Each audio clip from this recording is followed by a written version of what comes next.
नमस्कार दोस्तों, एक बार पुनः आपका MGCI के डिजिटल प्लेटफॉर्म पर स्वागत है। हम यहाँ टेस्ट क्रमांक 10 जिसका दिनांक था 12/4/2026 जो कि एक फुल लेंथ टेस्ट है जिसका केमिस्ट्री सॉल्यूशन देखने जा रहे हैं। आई होप आप सबकी तैयारी बहुत अच्छी चल रही होगी। हमारी परीक्षा बहुत नज़दीक है और इस समय हमारे मन में कहीं ना कहीं थोड़ी सी घबराहट, डर, चिंता परीक्षा की होगी, जो कि बेटा हमें नहीं करना चाहिए। अब इस समय हम अपने दिमाग को जितना ज़्यादा से ज़्यादा शांत और खुश रख सके, क्या ऐसा हमें करना है ना, ताकि हम इस बचे समय में अपनी और बेहतर तैयारी कर सके। और हमें कुछ ज़्यादा नया पढ़ने की आवश्यकता नहीं है। जो हमने साल भर पढ़ा है उसी का हमें बारंबार क्या रिवीजन करना है। और बचे समय में हम जितना ज़्यादा से ज़्यादा समय अपने प्रश्नों की प्रैक्टिस पर दे पाएँ वह करना है। और हमें खुश रहकर अपनी एग्ज़ाम के लिए क्या करना है बेटा, तैयारी, ताकि हम अपना बेस्ट दे पाएँ। तो आइए हम अपने आज के इस सॉल्यूशन को यहाँ पर स्टार्ट करते हैं। तो हमारे पास यहाँ पर पहला जो प्रश्न दिया गया है उसमें 250 ml विलियन बनाने के लिए पर्याप्त जल का हमें यहाँ पर क्या दिया है, पर्याप्त जल में 4 ग्राम बेटा क्या NaOH विलियन तैयार, विलियन में NaOH की मोलरता गणना करना है। ठीक है, हमें मोलरता का फॉर्मूला मालूम है।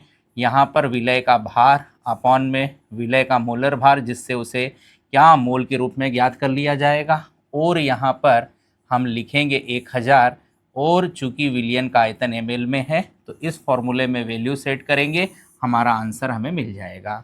ठीक है, वैल्यू भी पुट कर देते हैं। तो हमारे पास विलय का भार 4 ग्राम है बेटा, और विलय का मोलर मास 40 होता है, और हमारे पास यहाँ पर विलियन के लिए आयतन क्या 250 दिया गया है। तो इसे हम सॉल्व कर लेते हैं। ये कितनी बार में कट रहा है बेटा, 4 बार में। यहाँ से 4 से 40 को 10 बार में, और हमारे पास यहाँ बचने वाला है 4/10, जिसको हम आगे सॉल्व करके 0.5 क्या मोलर हमारा विलियन होगा। ठीक, बहुत सिंपल सा प्रश्न था जिसका आंसर हो गया बी। नेक्स्ट, अगला जो क्वेश्चन है हमारे पास, क्या सबसे छोटी कार्बन कार्बन बंद दूरी पाई जाती है। तो डायमंड में हम सब जानते हैं कि हमारे पास एक कार्बन को 4 सिग्मा बनाकर क्या 4 अन्य कार्बन से जोड़ा जाता है।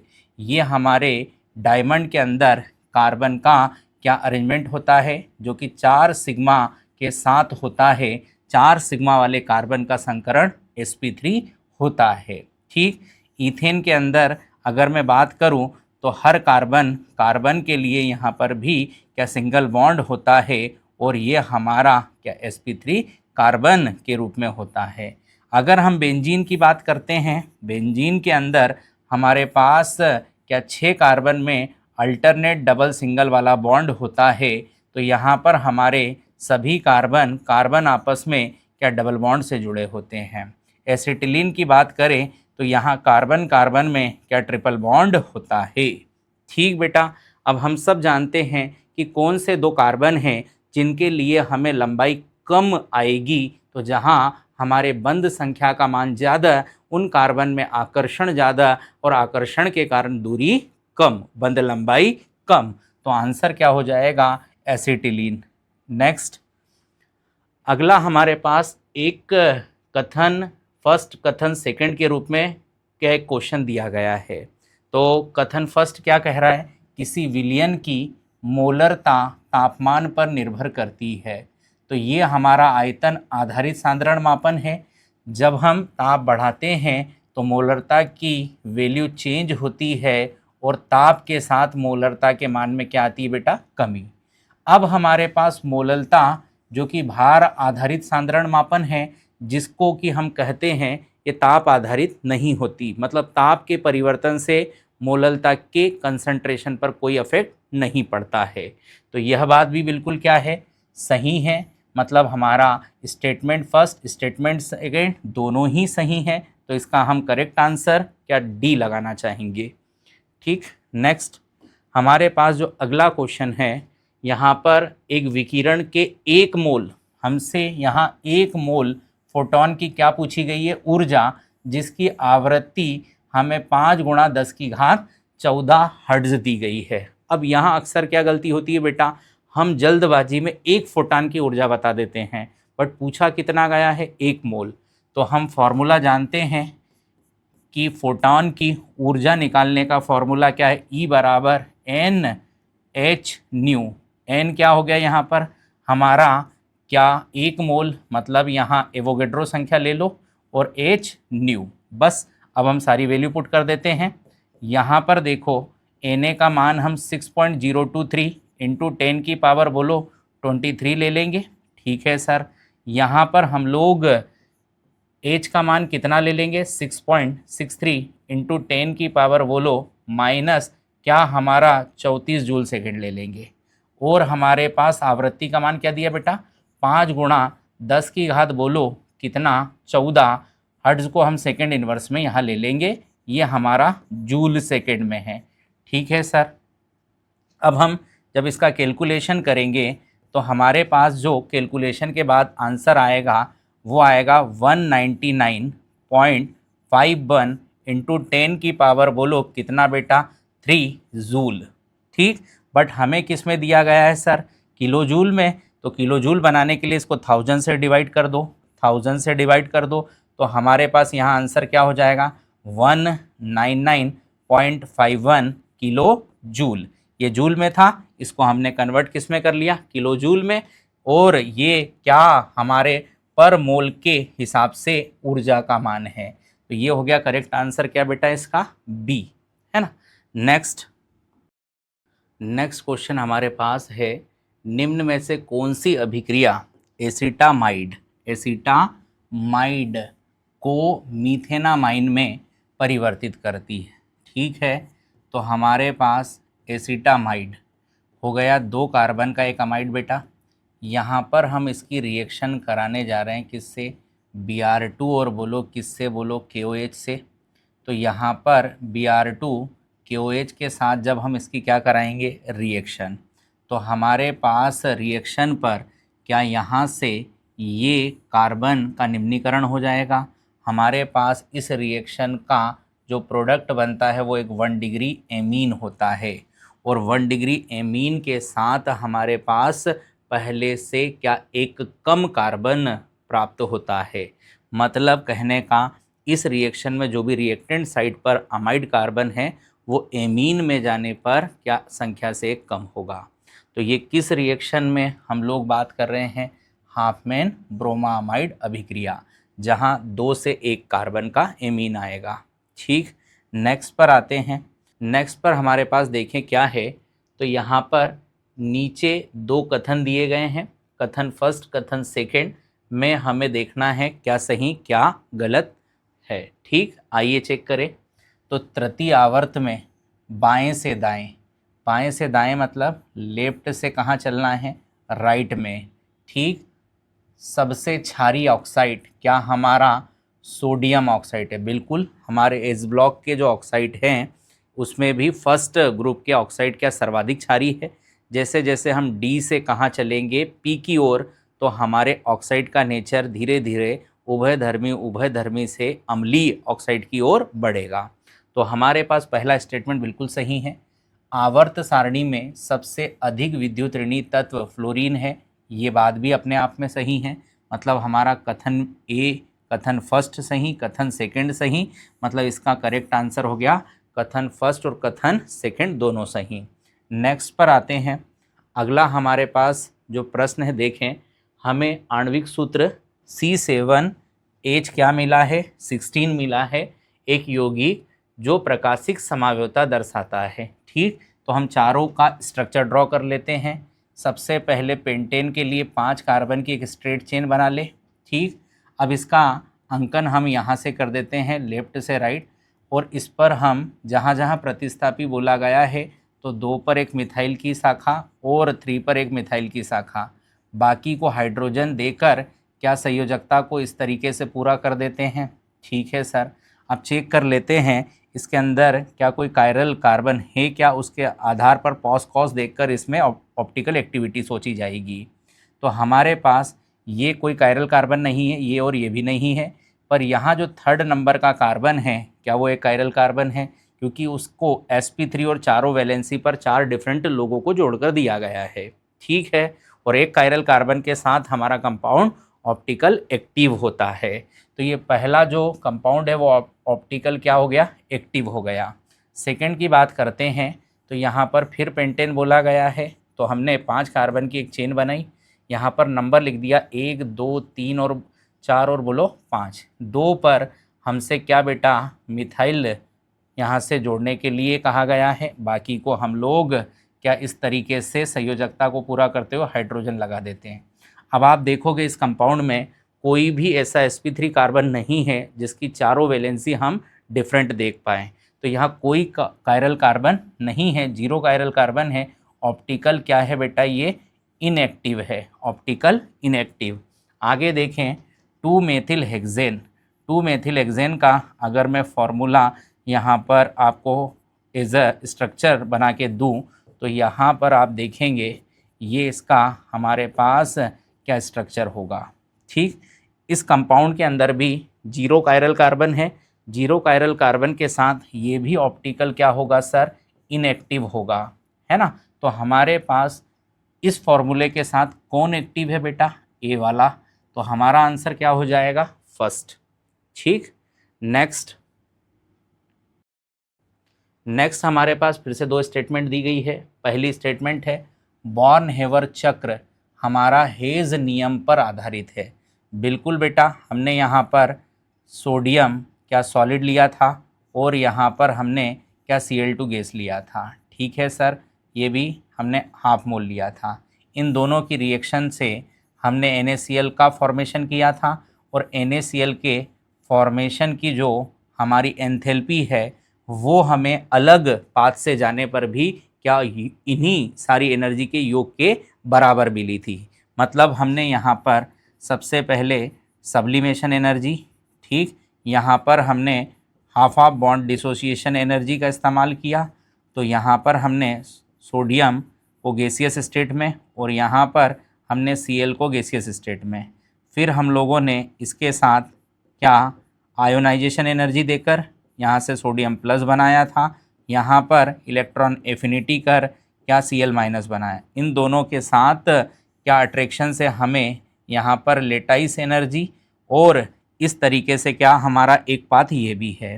तो अब हमारा यहाँ पर ये जो डेल्टा एच एफ फॉर्मेशन है क्या इन सारी एंथैल्पियों का क्या है यहाँ पर बेटा, सम है। तो हम कह सकते हैं कि बॉर्न-हेवर चक्र हमारा जो है हेज नियम का पालन करता है, क्योंकि हेज नियम भी यही बताता है कि किसी भी एक व्यक्ति से जब हम दूसरे व्यक्ति का निर्माण करते हैं तो उसके जितने भी पाथ है हर पाथ के लिए एनर्जी की वैल्यू इक्वल आती है। तो यहाँ पर भी क्या इसी तरीके से हमें मिल रहा है। ठीक है, अब यहाँ अगला देखें, जालक एंथैल्पी की गणना बॉर्न-हेवर चक्र द्वारा की जा सकती है। तो अब मैं इसको कंप्लीट कर देता हूँ यहाँ पर। तो यहाँ पर क्या हो जाएगा हमारा सब्लिमेशन एनर्जी, ठीक सर, यहाँ पर हमारा बॉन्ड डिसोसिएशन एनर्जी, ठीक है सर, यहाँ पर हमारा आयोनाइजेशन एनर्जी, ठीक है सर, यहाँ पर हमारा साथ में क्या आ जाएगा, देखो ये हो गया इलेक्ट्रॉन एफिनिटी और यहाँ पर आ जाएगा लेटाइस एनर्जी। इन सब को सम करके क्या हम लोग यहाँ पर इसके इक्वल फॉर्मेशन की एंथैल्पी कह रहे हैं। अब हमें यहाँ से क्या चाहिए बेटा, हमें कहा जा रहा है कि जालक एंथैल्पी, बिल्कुल, तो ये हम एनर्जी को यहाँ रखकर बाकी का क्या इधर पक्षांतर करके लेटाइस एनर्जी निकाल सकते हैं।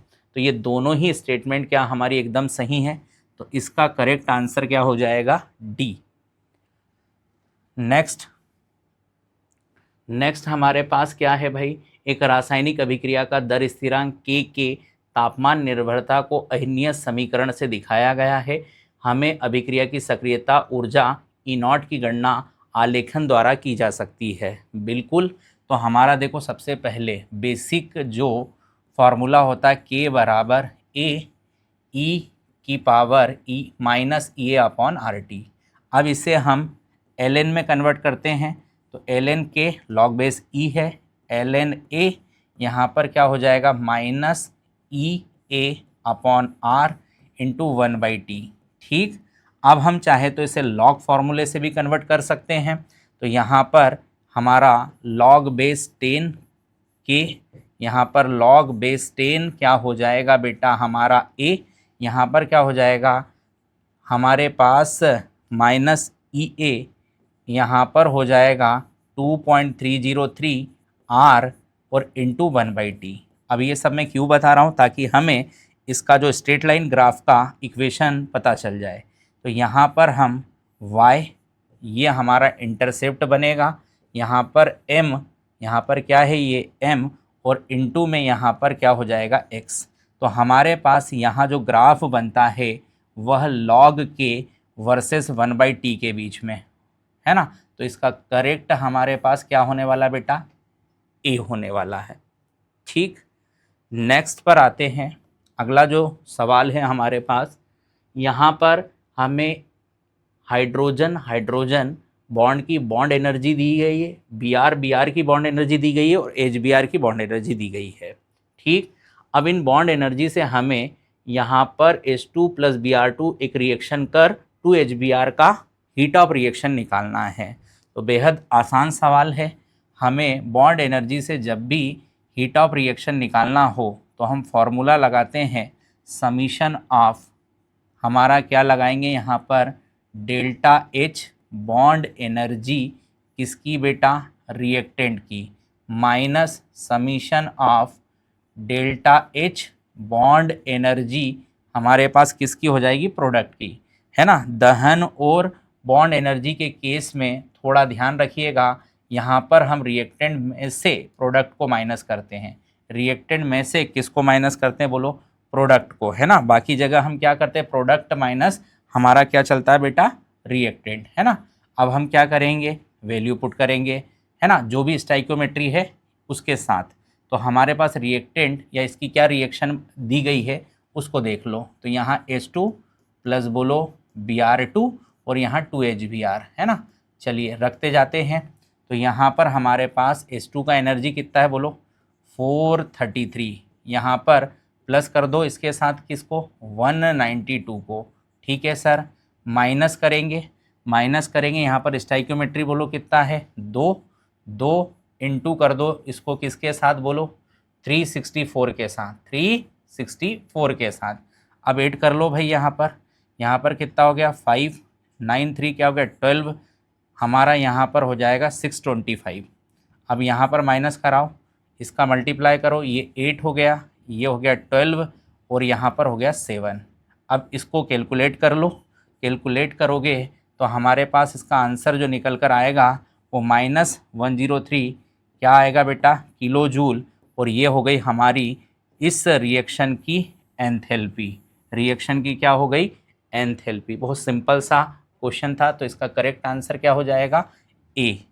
नेक्स्ट पर हमारे पास जो अगला क्वेश्चन है उसमें हमें यहाँ पर क्या 3 क्वांटम संख्या के लिए किस बात की जानकारी होती है वो पूछा जा रहा है।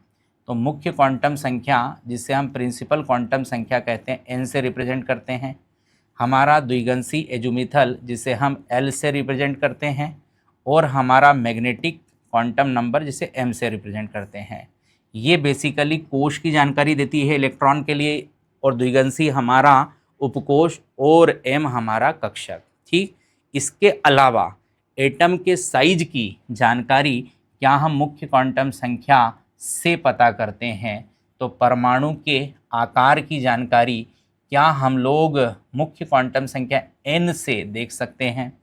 L की बात करूं तो L के लिए हम कक्षक की आकृति कि S गोलाकार, P डंबलाकार और हमारा D डंबलाकार, ये सब कक्षक की आकृति की जानकारी क्या हम L से लेंगे।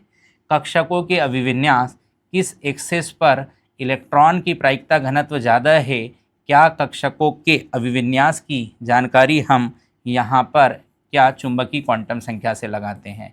तो कक्षकों के अभिविन्यास की जानकारी की बात हम क्या चुंबकीय क्वांटम संख्या से कर लेंगे। तो ये 3 और हमारे पास क्या एक्स्ट्रा जानकारी इन 3 क्वांटम संख्या से मिलती है। तो आइए सही मिलाप चेक करें। आकार, आकृति, अभिविन्यास, तो इसका करेक्ट क्या हो जाएगा? बी वाला। नेक्स्ट हमारे पास जो है सिल्वर क्रोमेट के संतृप्त विलयन में विलयता गुणनफल। तो बहुत आसान है बेटा, सबसे पहले सॉल्ट लिखेंगे और इस सॉल्ट का हम आयोनाइजेशन कर आयन बनाएंगे। तो हमें मालूम है कि यहाँ पर Ag+ के 2 आयन हैं और यहाँ पर CrO4 हमारा -2 है। अब हमें संतृप्त विलयन के लिए विलयता गुणनफल Ksp लिखना बहुत आसान तरीके से सिखाया है कि जो आयन है उसका लिखो एक्टिव कंसंट्रेशन, सक्रिय सांद्रता, और कोई भी स्टाइक्योमेट्री है तो उससे सक्रिय सांद्रता की पावर बना के लिखो। तो Ag+ की सक्रिय सांद्रता की पावर 2 और CrO4 -2 की सक्रिय सांद्रता, ये इसका संतृप्त विलयन के लिए क्या लिखा जाएगा? Ksp। तो अब हम देख ले, ऐसा हमारे क्या सर बी ऑप्शन के अंदर दिख रहा है, तो इसका करेक्ट आंसर क्या हो जाएगा? बी। नेक्स्ट हमारे पास फिर से 2 स्टेटमेंट है, आइए देखें। तो क्या है पहला स्टेटमेंट? विलयन का परासरण दाब तापमान के बढ़ाने के साथ बढ़ता है। तो ये बात क्या हम लोग सही देखते हैं? पाई बराबर CRT, ताप बढ़ाओगे तो परासरण दाब भी बढ़ेगा। फिर क्या बोला गया है? यूरिया का क्वांटम कारक आई कितना होता है? 1। बिल्कुल, हमारा जो यूरिया है क्या ये विद्युत अनपघट्य है? यहाँ पर कोई आयन डिसोसिएशन नहीं होगा, इसलिए ना वियोजन होगा न संयोजन होगा। तो इसका आई हम कितना मानेंगे या देखेंगे? 1। तो यूरिया का आई कितना हो गया? क्वांटम गुणांक कितना हो गया? 1। ठीक, ये संयोजन वियोजन से कम ज़्यादा होता है। तो यहाँ पर भी दोनों ही कथन सत्य है, तो इसका करेक्ट आंसर हमारे लिए डी बनेगा। नेक्स्ट क्वेश्चन हमारे पास फिर से कथन आए हैं 2, देखें क्या बोला है। यदि QC बड़ा है KC से तो कुल अभिक्रिया बाएं से दाएं जाएगी। बाएं से दाएं मतलब सर लेफ्ट से राइट। तो इसका सिंपल फंडा क्या है? QC लिखो, KC लिखो और बोलो QC लिखो, है ना। अगर QC छोटा, KC क्या है? बड़ा, तो हमने क्या पढ़ा है कि QC हमेशा क्या चाहता है कि वो KC बने। QC क्या चाहता है कि क्या बने? KC। अगर QC छोटा है और KC बड़ा है तो आपकी अभिक्रिया अग्र दिशा की ओर मूव करेगी। बट अगर QC क्या है? बड़ा है, किससे सर? KC से, तो हमारी अभिक्रिया क्या पश्चिम दिशा में आना चाहेगी। किधर आना चाहेगी सर? पश्चिम दिशा में, अर्थात QC अपने आप को KC के रूप में लाना चाहेगा। तो यहाँ पर हम लेफ्ट से कहाँ बढ़ेंगे? राइट, और यहाँ पर हम लोग राइट से इधर आएंगे? लेफ्ट। ठीक, तो अभी हमें लेफ्ट से राइट चलना है, तो यहाँ पर KC को बड़ा होना पड़ेगा। बिल्कुल सही है, यहाँ पर बिल्कुल हमारा क्या ये सही स्टेटमेंट है। आगे देखो, यदि ΔG ऋणात्मक है तो अभिक्रिया स्वतः परिवर्तित होगी और आगे की दिशा में क्या बढ़ती जाएगी। बिल्कुल, हमारे ΔG का मान नेगेटिव होने पर स्वतः और रिएक्शन क्या प्रोडक्ट डायरेक्शन में चलेगी। ΔG पॉजिटिव के लिए अस्वतः और ΔG 0 के लिए साम्य। मतलब फिर से कथन दोनों ही सत्य हैं, फर्स्ट भी और सेकंड भी। नेक्स्ट हमारे पास कुछ कोऑर्डिनेशन कॉम्प्लेक्स है जिनका हमें हाइब्रिडाइजेशन निकालकर उसका सीक्वेंस पहचानना है। ठीक है बेटा, तो हम सबसे पहले बात कर रहे हैं निकल का कोबाल्ट कोऑर्डिनेशन नंबर 4। यहाँ पर देखें तो बेटा जी यहाँ पर हमारा निकल का ऑक्सीडेशन स्टेट क्या 0 आ रहा है, क्योंकि ये न्यूट्रल लिगेंड है और साथ में स्ट्रॉन्ग फील्ड लिगेंड भी है। तो हम निकल का कॉन्फ़िगरेशन लिखें तो यहाँ पर हो जाएगा आर्गन, और यहाँ पर 3D के अंदर 8 और 4s के अंदर हो गए 2। ठीक, 4p हमारा वैकेंट है, 4d हमारा वैकेंट है। अगर हम बात करें यहाँ पर D के अंदर 8 इलेक्ट्रॉन को अगर मैं अरेंज करूँ तो ये D के अंदर मैंने 8 इलेक्ट्रॉन का अरेंजमेंट कर दिया। बट स्ट्रॉन्ग फील्ड लिगेंड होने की वजह से ये दोनों भी कहाँ आ जाएंगे? इस 3D के अंदर। मतलब हमारे पास 3D के अंदर क्या इन दो को रख पेयरिंग कर इसको प्रतिचुंबकी बनाया जाएगा। अब सर हमारे पास 4s का एक ऑर्बिटल वैकेंट है और 4p के क्या 3 हैं, और हमें कोऑर्डिनेशन नंबर क्या दिया गया है बोलो। कोऑर्डिनेशन नंबर सर हमें दिया गया है 4, तो 4 के लिए हमारे वैकेंट 4 ऑर्बिटल आ चुके हैं। तो यहाँ पर अगर संकरण हमें बताना है तो sp3। ठीक सर। नेक्स्ट की बात करूँ, नेक्स्ट है हमारे पास सर निकल का कॉम्प्लेक्स है, Cn हमारा लिगेंड है, कोऑर्डिनेशन नंबर 4, यहाँ पर -2, इसका -1 क्या ऑक्सीडेशन नंबर है, x का वैल्यू पता कर लिया हमने, +2 आने वाला, -1 इंटू 4, -4 उधर गया +4। अब निकल का कॉन्फ़िगरेशन अगर मैं यहाँ लिखना चाहता हूँ तो आर्गन, और यहाँ हो गया 3D में 8, 3D में 8, 4s हमारा 0 है और 4p हमारा 0 है। लिगेंड कैसा है सर, यहाँ भी स्ट्रॉन्ग फील्ड लिगेंड है, यहाँ पर भी हमारा क्या पेयरिंग होने वाला है। ठीक, तो यहाँ पर हमने 8 को पहले अरेंज कर दिया, अब पेयरिंग होगा यहाँ पर, तो ये वाला इलेक्ट्रॉन क्या यहाँ शिफ्ट करा दिया जाएगा। देखो ये वाला हमारा क्या यहाँ आ गया, यहाँ आ गया, तो हमारे पास देखिए क्या इस तरीके से एक वैकेंट ऑर्बिटल यहाँ जनरेट हो गया। अब यहाँ जनरेट हो गया, 4s हमारा खाली पड़ा हुआ है और 4p में हमारे पास कितने हैं बेटा बोलो, 3, और हमें चाहिए 2। तो यहाँ पर हमारे पास देखो d का 1, 4s का 1 और यहाँ p के 2, तो यहाँ हो गया हाइब्रिडाइजेशन, बोलो dsp2। क्या हो गया, dsp2। नेक्स्ट की बात करते हैं, नेक्स्ट हमारा क्या है भाई, निकल का कॉम्प्लेक्स है, क्लोरीन हमारा लिगेंड है, वीक फील्ड लिगेंड है, यहाँ पर -2, इसका चार्ज -1, स्टेट निकाला +2। कैसा लिगेंड है, वीक फील्ड लिगेंड है, कोई पेयरिंग नहीं होगी। यहाँ पर हमारे पास निकल आर्गन हो गया बेटा, 3D में एक बार कितना हो गया 8, 4s हमारा 0 है, 4p हमारा 0 है, तो वीक फील्ड लिगेंड के साथ कोई पेयरिंग नहीं मिलने वाली है। आपके 8 इलेक्ट्रॉन जैसे हैं वैसे ही रहेंगे। अब आपको टोटल ऑर्बिटल क्या 4 चाहिए, 4 चाहिए, तो आप यहाँ 4s का 1 और 4p के क्या इन 3 का इस्तेमाल करोगे, तो यहाँ पर भी संकरण क्या हो गया sp3, मतलब हमारा sp3 dsp2 और बोलो sp3। देखो किस में मिल रहा है, sp3 dsp2 और sp3, मतलब b करेक्ट है। नेक्स्ट हमारे पास जो है क्या वो प्रजातियों की बंद लंबाई O2 O2 plus O2 minus के क्रम में हमें बताना है। तो इसका सबसे आसान तरीका क्या है, पहले तो रिलेशन लिखो, बॉन्ड ऑर्डर इन्वर्सली प्रोपोर्शनल होता है बॉन्ड लेंथ के, जितने ज़्यादा बॉन्ड होंगे उतनी ही लेंथ कम होगी। ठीक सर। अब हमारे पास देखो O2 का 16 इलेक्ट्रॉन होता है, बिल्कुल सर। O2 हमारे पास क्या है बेटा, यहाँ पर +15 इलेक्ट्रॉन होता है, और सर यहाँ पर O2 माइनस में क्या हमारे पास 17 इलेक्ट्रॉन होता है। तो हमने ट्रिक पढ़ी है 14 इलेक्ट्रॉन का बॉन्ड ऑर्डर 3, उसके हिसाब से हम यहाँ पर बॉन्ड ऑर्डर का क्रम लिख देते हैं। तो 16 वाले के लिए बॉन्ड ऑर्डर का मान 2, 15 वाले के लिए बॉन्ड ऑर्डर का मान 2.5 और 17 वाले के लिए बॉन्ड ऑर्डर का मान 1.5।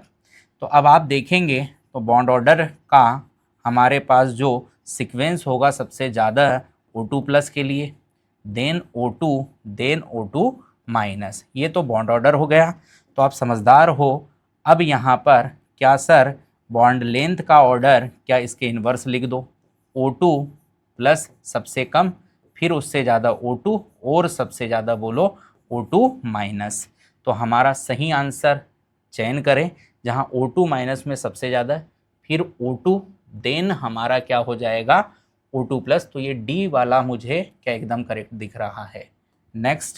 नेक्स्ट हमारे पास जो क्वेश्चन है अगर हम देखें तो निम्नलिखित में से कौन सा व्यंजक Al2SO4 के होल थ्राइस के लिए अनंत अनुता पर तुल्यांकी चालकताओं का सही सेट बना रहा है। ठीक है सर। तो यहाँ पर हम लोग देखो जब तुल्यांकी चालकता के टर्म में क्या लिखना चाहते हैं, अनंत अनुता पर चालकता, तो ये हो गया हमारा क्या यहाँ पर कोई भी जो सॉल्ट है क्या उसके लिए किस तरीके से आयन बनाकर हम इन तुल्यांकी चालकता के साथ उस सॉल्ट का अनंत अनुता पर चालकता लिखते हैं, उसका तरीका।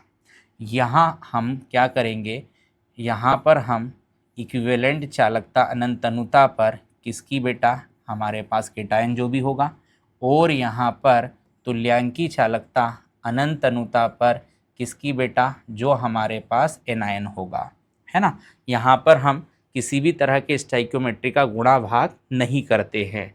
अब देखिए, तो हमारे पास अनंत अनुता पर किसकी तुल्यांकी चालकता निकालना है, तो हम कह रहे हैं Al2SO4 के होल थ्राइस की। तो अब हम इसके पास जो आयन है उसको यहाँ तोड़कर लिख देते हैं। तो यहाँ पर हमारे पास हो जाएगा इक्विवेलेंट कंडक्टिविटी ऑफ किसका बेटा, Al+3 का, और प्लस हो जाएगा इक्विवेलेंट कंडक्टिविटी ऑफ किसका, SO4-2 आयन का। यही अगर मोलर कंडक्टिविटी के फॉर्म में लिखना होता तो फिर हम उसके स्टाइक्योमेट्री का जरूर यहाँ साथ में गुणा भी करते। तो इसका करेक्ट आंसर क्या हो जाएगा, ज़रा चेक कीजिए। तो इसका करेक्ट आंसर क्या मेरे पास बी के अंदर दिख रहा है। नेक्स्ट हमारे पास कुछ बंद लंबाइयाँ दी गई है जिनको सही मिलाव करना है। तो हमारा ये हो गया फ्लोरोमीथेन, ब्रोमोमीथेन और आयोडोमीथेन। साइज का ऑर्डर पहचान लो, फ्लोरीन से नीचे जाएंगे साइज बढ़ेगा क्लोरीन से Br पर और साइज बढ़ेगा और सबसे ज़्यादा आयोडीन। ये हमारा साइज का ऑर्डर है। इसी से हम बॉन्ड लेंथ का ऑर्डर पहचान ले, तो सबसे छोटी हमारा फ्लोराइड की कार्बन के साथ लंबाई होगी 139 वाला पिकोमीटर। फिर हमारे पास सेकंड क्लोरीन के लिए, फिर हमारे पास ब्रोमीन के लिए और सबसे ज़्यादा आयोडीन के लिए। ठीक, तो फर्स्ट का सही मिलाव एस है। फर्स्ट का सही एस देख लेते हैं, तो क्या वो दो ऑप्शन में है। सेकंड का आर मतलब डी करेक्ट हो रहा है, बाकी भी चेक कर लो। तो यहाँ थर्ड हमारे पास, यहाँ थर्ड लिखा होना चाहिए, यहाँ मिस प्रिंट है, इसको सही करना है। थर्ड के लिए यहाँ पर क्या हो जाएगा, देखो क्यू, थर्ड के लिए क्या हो जाएगा क्यू, और फोर्थ के लिए अगर हम देखें तो फोर्थ के लिए पी, है ना। तो इसका करेक्ट आंसर हो गया 4। नेक्स्ट हमारे पास क्या है, निम्न में तीसरे आयनीकरण की ऊर्जा किसके लिए अधिक होगी। तीसरे आयनीकरण के लिए तो मैग्नीशियम का तीसरा जो इलेक्ट्रॉन है, क्या वो 1s2 2s2 2p6 से जाएगा, है ना भाई। यहाँ पर भी एक स्टेबल कॉन्फ़िगरेशन से इलेक्ट्रॉन जाएगा। फिर बोरान 5 के लिए हमारे पास 1s2 क्या इसके 2s1 से जाएगा, है ना। यहाँ पर बेरिलियम, तो बेरिलियम का हमारे पास जो थर्ड इलेक्ट्रॉन है वो 1s2 से जाएगा। एल्यूमिनियम की बात करें तो एल्यूमिनियम का थर्ड जो जाएगा 1s2 2s2 2p6 और क्या ये हमारा 3s1 से जाएगा। तो ये दोनों क्या सबसे स्टेबल कॉन्फ़िगरेशन से तीसरा इलेक्ट्रॉन निकाल रहे हैं। और इनमें भी जो बेरिलियम का थर्ड इलेक्ट्रॉन है, क्या वो हीलियम कॉन्फ़िगरेशन से जा रहा है, जो कि सर्वाधिक आईपी लेने वाला एटम है। तो हमारे पास सर्वाधिक आईपी थर्ड के लिए क्या बेरिलियम होगा। नेक्स्ट हमारे पास है CrO5 में Cr का ऑक्सीकरण स्टेट। अब यहाँ अक्सर क्या गलती होती है, अगर हम इसको डायरेक्ट X मेथड से निकालें तो यहाँ पर ये तो हो गया -2, यहाँ -2 का मल्टीप्लाई जब आप 5 से करोगे तो यहाँ पर आपका X का वैल्यू कितना आएगा +10, और क्रोमियम का मैक्सिमम ही +6 होता है, तो ये तो हो गया गलत। फिर हम इसको क्या स्ट्रक्चर से लाएंगे, तो क्रोमियम पेंटाऑक्साइड का जो स्ट्रक्चर है क्या बटरफ्लाई लाइक बनता है, जिसमें हमें क्या 2 पैरऑक्साइड लिंकेज मिलती है। कितनी, 2 पैरऑक्साइड। अब उसको यहाँ पर हम टोटल चार्ज के रूप में देखें तो यहाँ से +1, यहाँ से +1, यहाँ से +2, यहाँ से +1, यहाँ से +1, क्योंकि ऑक्सीजन मोर इलेक्ट्रोनेगेटिव है।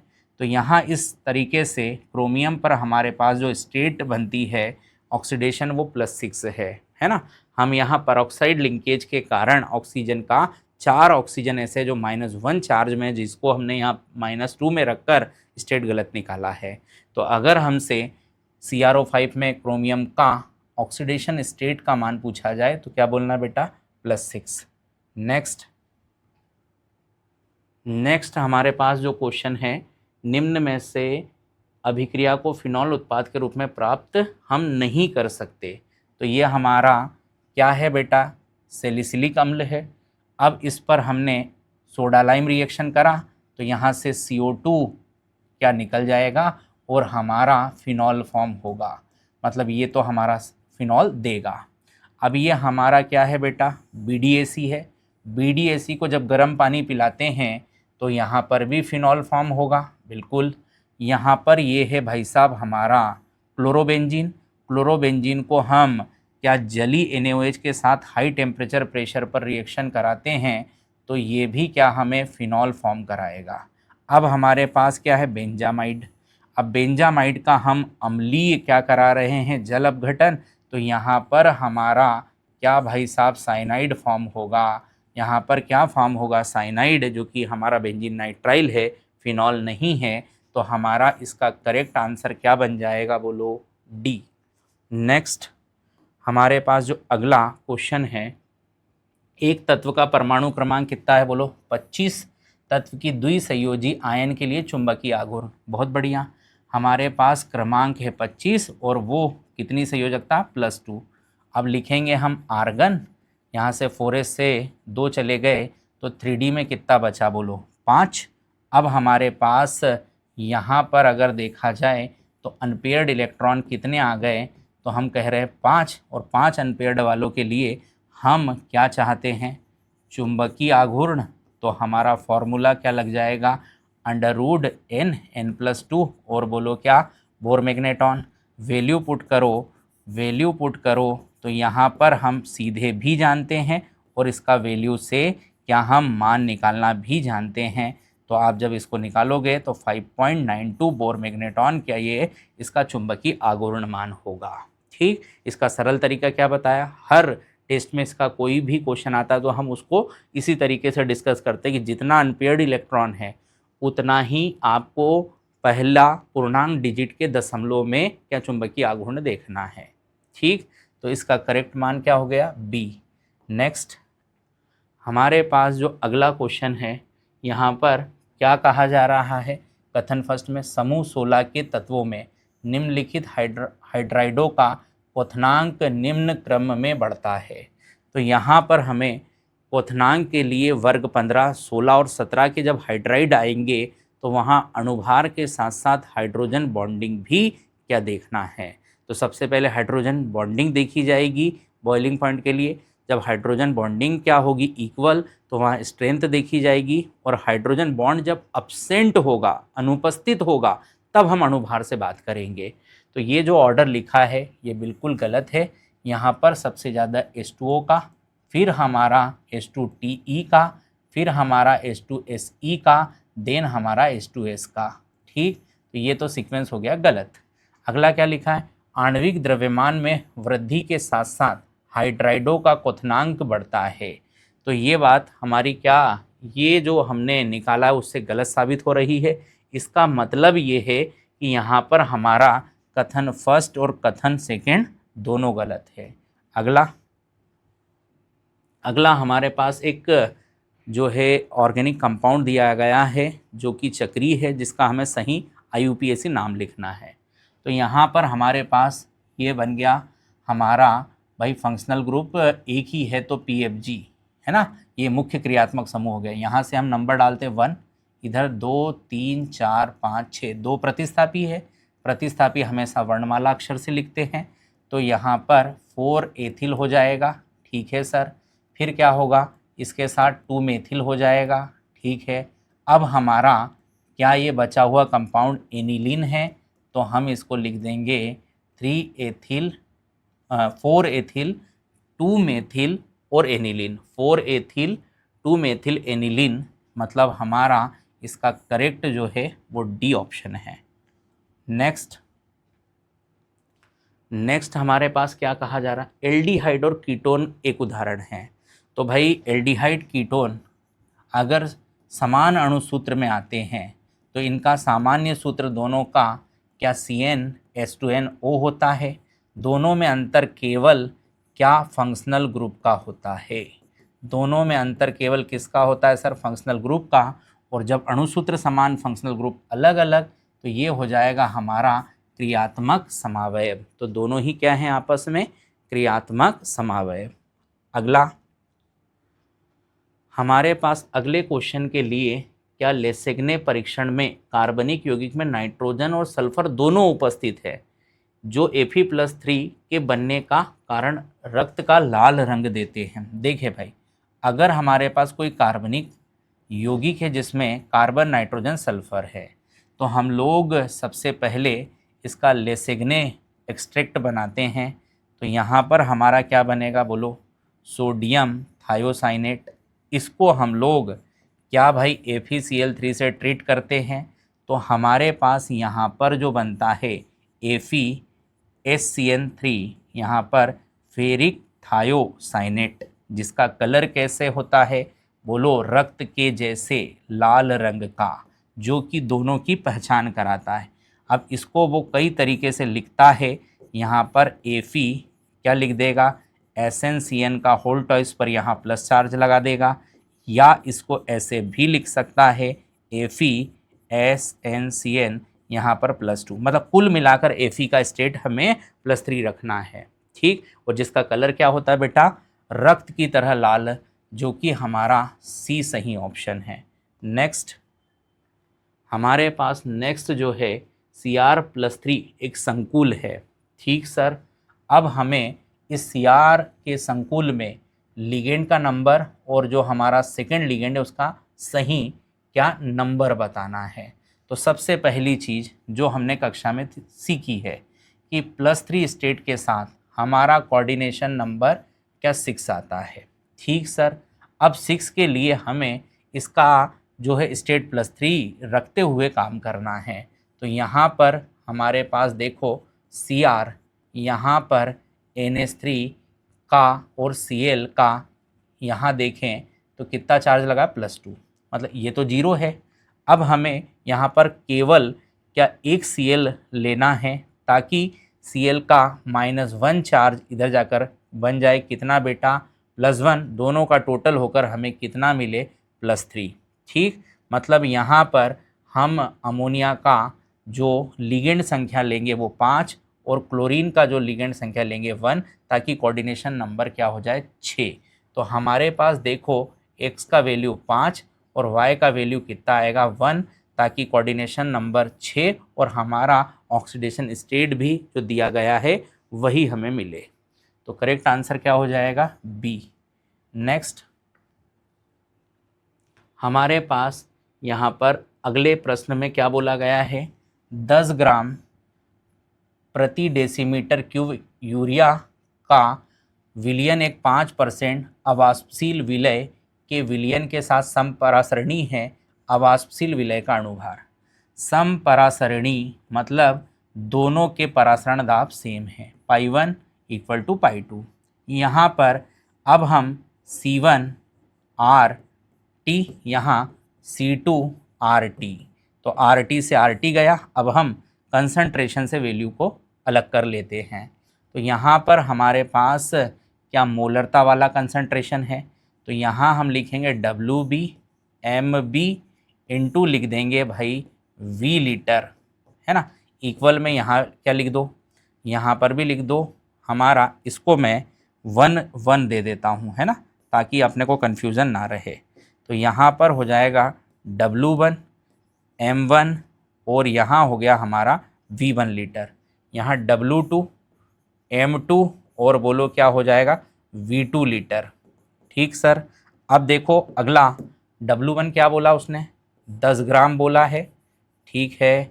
किसका बोला, यूरिया का, तो यहाँ 60 ग्राम हो गया, ठीक। अब कितने आयतन में बोला बोलो, आयतन प्रति डेसीमीटर क्यूब। प्रति डेसीमीटर क्यूब मतलब यहाँ पर 1 लीटर, 1 लीटर इक्वल W2 हमको 5% मतलब 5, यहाँ पर M2 हमें निकालना है और 5% मतलब ये आयतन कितना हो गया, 100 ml, और 100 ml के लिए लीटर हो गया 0.1 लीटर, 0.1 लीटर। अब आप क्या करो, यहाँ पहले तो इसको काट लो, ये तो हो गया आपका 6। M2 यहाँ आ जाएगा, देखो M2 यहाँ आ गया, यहाँ पर 5 इंटू क्या हो गया 6 डिवाइड में क्या आ गया 0.1, तो ये हो गया 30 डिवाइड बाय 0.1। आपने दशमलव हटाया तो यहाँ पर आ गया 307 में क्या आ गया ग्राम, 307 में क्या आ गया ग्राम। तो हमारे पास इसका करेक्ट आंसर क्या हो जाएगा 300 ग्राम पर मोल इनवर्स। नेक्स्ट हमारे पास है एक धातु के विद्युत तुल्यांक के बराबर अवक्षेपित करने के लिए 0.025 सेकेंड तक प्रवाहित धारा। ठीक सर, यहाँ पर W बराबर क्या होता है ZQ। अगर मैं Q जो है कितने कूलाम का सप्लाई करूँ, 1 कूलाम का, कितना 1 कूलाम का, जो कि क्या हमारे IT से मतलब 1 एम्पियर की धारा को 1 सेकेंड तक जब हम अप्लाई करेंगे तो हमें 1 कूलाम चार्ज आएगा। और 1 कूलाम चार्ज जैसे ही रखूँगा मैं यहाँ पर तो आप देखेंगे कि हमारा विद्युत रासायनिक तुल्यांक क्या जमा होने वाले पदार्थ की मात्रा के इक्वल हो जाएगा। मतलब मुझे कुल मिलाकर Q के लिए कितना कूलाम, 1 कूलाम, है ना। अब 1 कूलाम चार्ज कैसे मिलेगा, तो मेरे पास धारा का मान कितना है यहाँ पर 0.25। ठीक, तो सिंपल है, इसको ऐसा कर लो I into T equal to कितना, हमको 1 चाहिए तो I का वैल्यू कितना है बोलो, I का वैल्यू हमको पता करना है, T का वैल्यू हमें दे रखा है तो I लिखा मैंने, इंटू क्या कर दिया यहाँ पर 0.25 1। तो I कितने एम्पियर, देखो 1/0.25 मतलब हमें 4 एम्पियर का लगेगा। दोनों को जब हम यहाँ पर क्या करेंगे मल्टीप्लाई, तो मल्टीप्लाई पर 0.25 एंड 4 का 1 ही आएगा। तो यहाँ पर करेक्ट आंसर क्या आ गया, 4 एम्पियर की धारा अगर 0.25 सेकेंड तक मैं सप्लाई करूँ तो मेरा विद्युत रासायनिक तुल्यांक क्या जमा पदार्थ की मात्रा के इक्वल हो जाएगा। नेक्स्ट हमारे पास भाई नॉन टर्मिनल अल्काइन दिया है जिस पर लिडलार्ड PD+C का रिएक्शन और एक बार वर्च अपचायक अपचयन सोडियम लिक्विड अमोनियम दिया गया है। तो हमें मालूम है लिडलार्ड से यहाँ बनेगा हमारा सिस एल्कीन, क्या बन जाएगा सिस एल्कीन बनेगा। और यहाँ पर हमारा जो है बर्च अपचयन कर क्या बर्च अपचायक से क्या बन जाएगा सर ट्रांस एल्कीन। तो यहाँ ट्रांस बनाना है और यहाँ सिस। तो देखो हमारा ए में क्या चाहिए सिस और बी में क्या चाहिए बोलो ट्रांस। तो ये हो गया हमारा सिस 2 ब्यूटीन और यहाँ क्या हो जाएगा ट्रांस 2 ब्यूटीन। तो करेक्ट क्या हो जाएगा इसका हमारे पास, देखो यहाँ पर करेक्ट हो जाएगा इसका सी सिस, यहाँ पर सिस लिखा हुआ है। नेक्स्ट हमारे पास है निम्नलिखित में से कौन से अणु की जो है प्रकृति में अध्रुवीय, प्रकृति में क्या है अध्रुवीय। तो इसका सिंपल तरीका क्या है, सेंट्रल एटम जिस पर लोन पेयर 0 हो और सारे टर्मिनल एटम समान हो वहाँ पर μ0 अध्रुवीय होगा, μ0 अध्रुवीय होगा। तो यहाँ देखें तो यहाँ हमारा एक लोन पेयर आ गया, यहाँ देखें तो यहाँ पर हमारे सेंट्रल एटम पर सारे एटम इक्वल नहीं हैं। सेम यहाँ पर भी है, सेंट्रल एटम के सारे साइड एटम सेम नहीं हैं। तो इस डी ऑप्शन के लिए आप जब देखोगे तो इस सेंट्रल एटम पर कोई लोन पेयर नहीं है और सारे टर्मिनल एटम क्या सेम भी है, जिस वजह से क्या यहाँ पर डायपोल 0 और ये एक अध्रुवीय हमारा क्या हो जाएगा बेटा यहाँ पर मॉलिक्यूल। नेक्स्ट क्या है बेटा 2,4,6 ट्राई नाइट्रो क्लोरोबेंजीन को जल के साथ गर्म करने पर उत्पन्न करेगा। ठीक है, यहाँ पर हमने क्या 2,4,6 ट्राई नाइट्रो क्लोरोबेंजीन लिया है। अब ये इतना ज़्यादा इलेक्ट्रो डेफिशिएंट हो गया, मतलब इतनी ज़्यादा इलेक्ट्रॉन की क्या हो गई कमी कि बड़े आसानी से क्या यहाँ से इस Cl को लीविंग ग्रुप बनाकर अलग कर दिया जाएगा और इस वाटर के OH ग्रुप को क्या इस रिंग पर जोड़ लिया जाएगा, है ना। अगर यहाँ पर NO2 ग्रुप नहीं होता तो ये रिएक्शन क्या हमारे उच्च तापदाब से संपन्न होती, पर इन नाइट्रो ग्रुप ने यहाँ पर बहुत ज़्यादा इलेक्ट्रॉन डेंसिटी रिंग पर क्या कर दी कम, यहाँ से बड़ी आसानी से Cl अलग होगा और हमारा रिएक्शन कर क्या पिक्रिक एसिड फॉर्म हो जाएगा। यहाँ पर 2,4,6 ट्राई नाइट्रो फिनॉल अर्थात क्या इसका पिक्रिक अम्ल प्रोडक्ट हो जाएगा। नेक्स्ट हमारे पास क्या है 2 ब्यूटीन में कार्बन द्विबंध के बारे में प्रतिबंधित घूर्णन 2 ब्यूटीन, ये है भाई 2 ब्यूटीन, इसमें प्रतिबंधित घूर्णन किसकी वजह से आया है? तो बोलो क्या पाई बॉन्ड की वजह से आया है, क्योंकि अगर सभी सिग्मा बंद होते तो वहाँ मुक्त घूर्णन होता, वहाँ पर हमारा कोई जीआई पॉसिबल नहीं था। पर इस पाई के कारण क्या हमारा रेस्ट्रिक्शन प्रतिबंधित घूर्णन आया। और पाई के लिए क्या चाहिए? 2 पी कक्षकों का पार्श्व अतिव्यापन साइड बाय साइड ओवरलैपिंग का होना जरूरी है। तो इसका करेक्ट आंसर क्या हो जाएगा हमारे पास? डी। नेक्स्ट अगला हमारे पास जो क्वेश्चन है क्या है बेटा? फेजियल और मेरिडोनियल प्रदर्शित करने वाले उपसह संयोजक क्या हमें इन 4 कॉम्प्लेक्सेस में से कॉम्प्लेक्स पहचानना है। तो इसमें जो सेंट्रल एटम होता है उसके साथ 3 सेम टाइप के मोनोडेंटेड और 3 सेम टाइप के मोनोडेंटेड लिगेंड होते हैं, जिसका हमारे पास फेस के अंदर क्या होता है? फेस के अंदर हमारे तीनों सेम टाइप का मोनोडेंटेड क्या कंटिन्यूअस होता है, जो कि हमारा इस तरीके से सिस फॉर्म करता है, ठीक सिस फॉर्म करता है। और हमारा मेरिडोनियल में यही क्या एक इंटर कन्वर्ट होकर क्या ट्रांस बना लेता है। यहाँ पर क्या बना लेता है? ट्रांस, जो कि कुछ इस तरीके से क्या हमें नज़र आता है ना। ये हमारा फेज और ये मेरिडोनियल। तो इसका करेक्ट देखें तो यहाँ पर हम बी ऑप्शन के अंदर क्या इसको करेक्ट देख पा रहे हैं, क्योंकि वहीं पर हमारे 2 मोनोडेंटेड संख्या से 3-3 है। नेक्स्ट है हमारे पास निम्नलिखित अभिक्रिया का उत्पाद।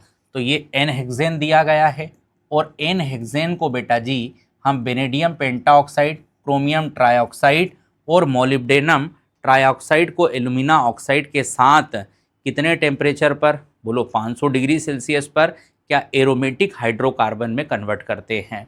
तो यही कुछ कैटलिस्ट हमारे सामने दिए गए हैं, जिनको हम लोग यहाँ पर क्या इसका ऑक्सीडाइज कर क्या बेंजीन एरोमेटिक प्रोडक्ट बनाएंगे।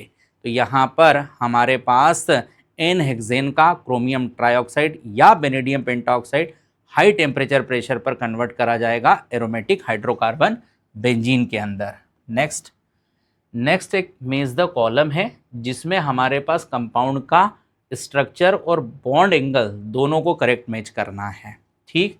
तो PCl5 का क्या हमारा ट्राइगोनल बाइपिरामिडल बनेगा। तो मैं यहाँ लिखते जाता हूँ। फर्स्ट का हमारा स्ट्रक्चर तो हो गया बेटा 4th, और इसके अंदर 2 तरह के बॉन्ड एंगल होते हैं, 120 और 90। तो इसका ए वाला करेक्ट हो गया, 120 और 90 वाला एंगल है ना बेटा। सेकंड देखो, सेकंड के अंदर क्या दिया है? NH3 त्रिकोणीय पिरामिडल, मतलब इसको पिरामिडल शेप भी बोल सकते हैं, मतलब इसका हो गया 3rd। और यहाँ पर इसका जो पिरामिडल के लिए हमारा सही बॉन्ड एंगल होता है बेटा वो 107 डिग्री का होता है ना। 3rd की बात करूँ तो ये जिनान टेट्राफ्लोराइड वर्ग समतलीय मतलब स्क्वायर प्लेनर हो गया। अब स्क्वायर प्लेनर के अंदर सारे बॉन्ड 90 के होते हैं, सारे बॉन्ड 90 डिग्री के होते हैं। यहाँ पर ये हो गया 90। यहाँ पर देखें तो 4th के लिए BCl2 क्या हमारा यहाँ पर लीनियर हो गया, लीनियर सेकेंड, और लीनियर के लिए बॉन्ड एंगल हमारे पास 180 हो गया। अब इस करेक्ट मैच को आप चेक करो। 4th का ए हमें 2 ही ऑप्शन में दिख रहा है, 3rd का बी फर्स्ट में दिख रहा है, यहाँ सेकंड का मतलब सेकंड के अंदर 3rd बी जो हमने, और फर्स्ट का सी और सेकंड का डी, मतलब फर्स्ट हमारा करेक्ट हो रहा है। नेक्स्ट हमारे पास क्या है बेटा? हमारे पास एक अल्कीन दिया है HBr परऑक्साइड, मतलब एंटी मार्कोनिकाफ लगाता हूँ मैं इस पर। यहाँ पर हमने एंटी मार्कोनिकाफ लगाकर यहाँ H को और इस फर्स्ट पर Br को लगा दिया, यहाँ स्टेबल फ्री रेडिकल बनाकर। अब मैं इसका आगे क्या विलियमसन संश्लेषण करा रहा हूँ सोडियम इथॉक्साइड के साथ।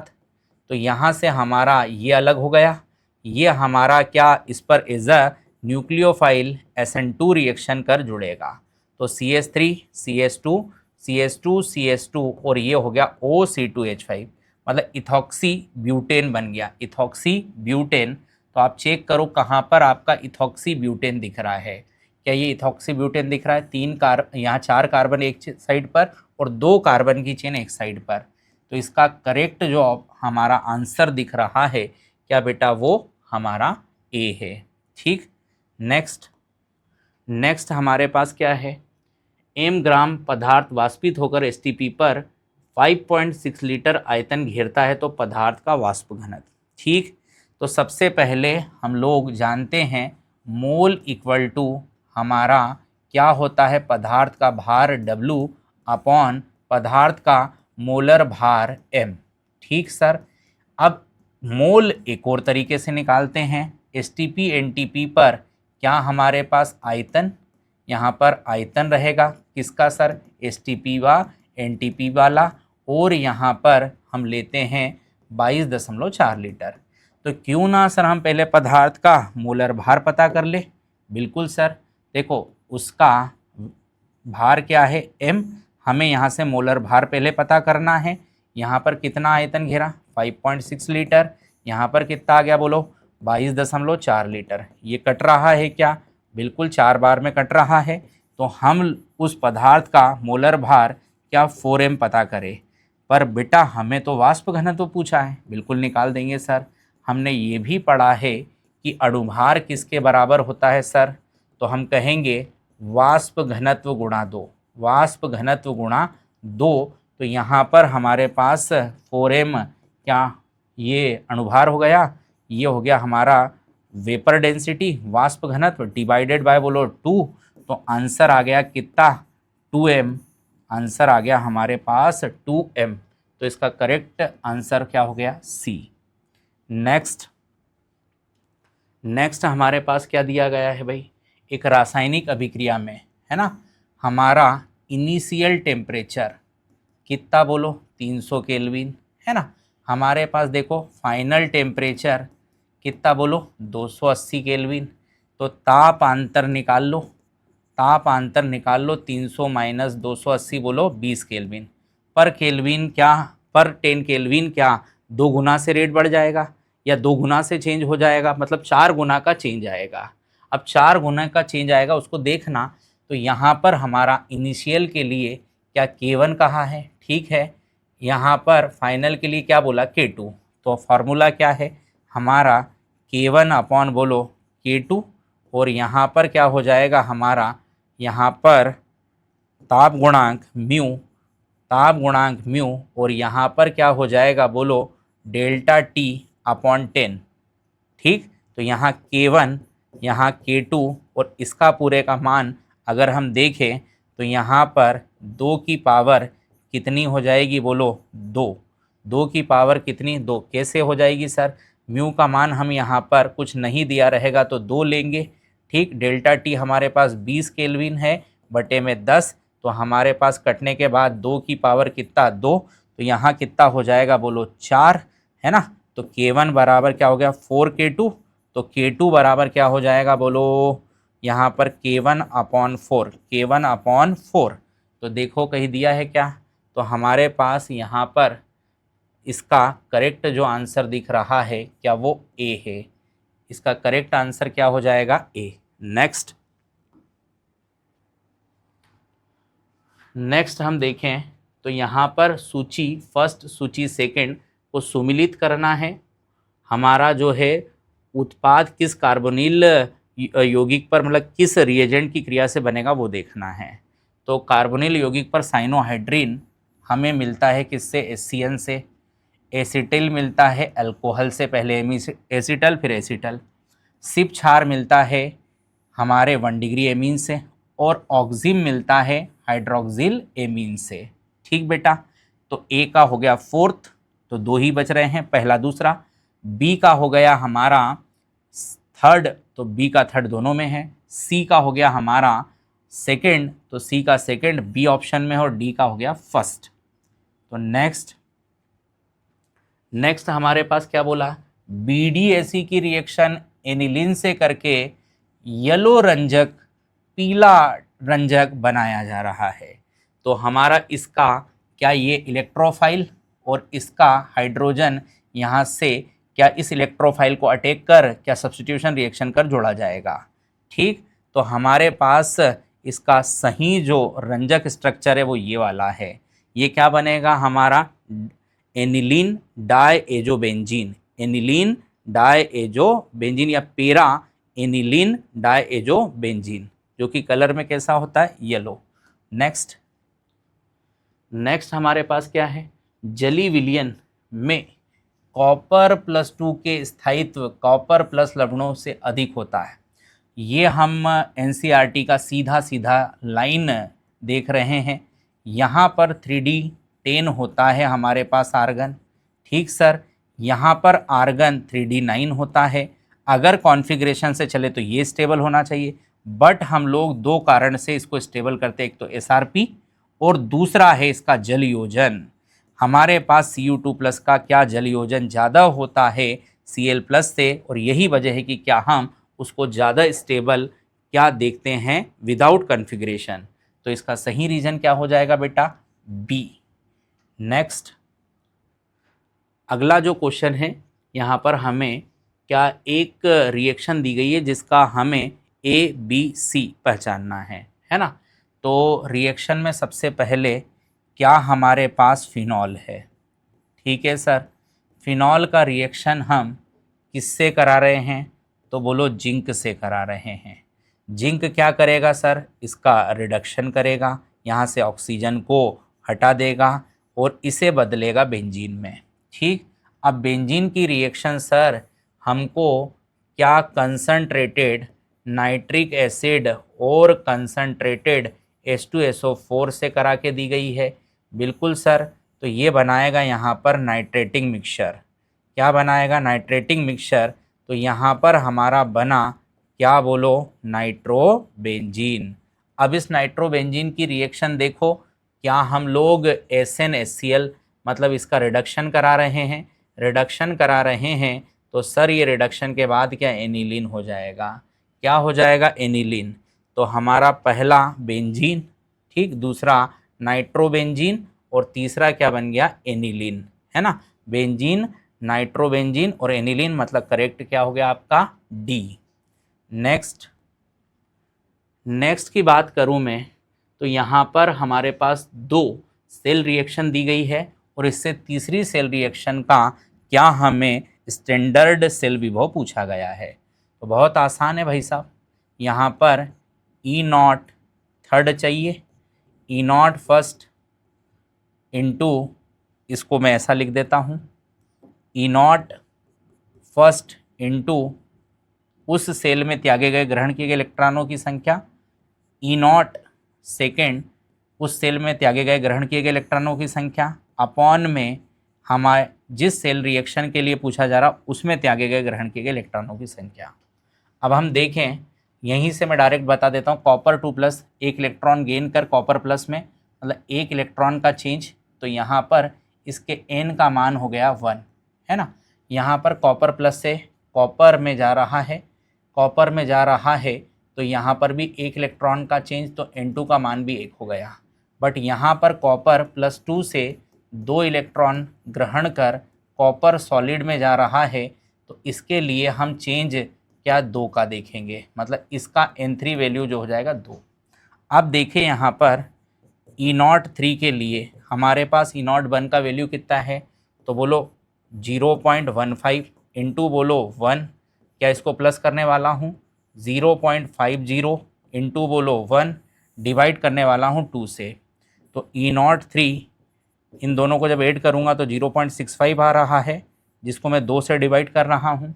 जब मैंने इसको 2 से डिवाइड करा तो मेरे पास आंसर क्या आ गया, 0.325 वोल्ट। ये मेरा इसका क्या करेक्ट आंसर है, जो कि मुझे बी में दिखा। किस में दिखा, बी में दिखा।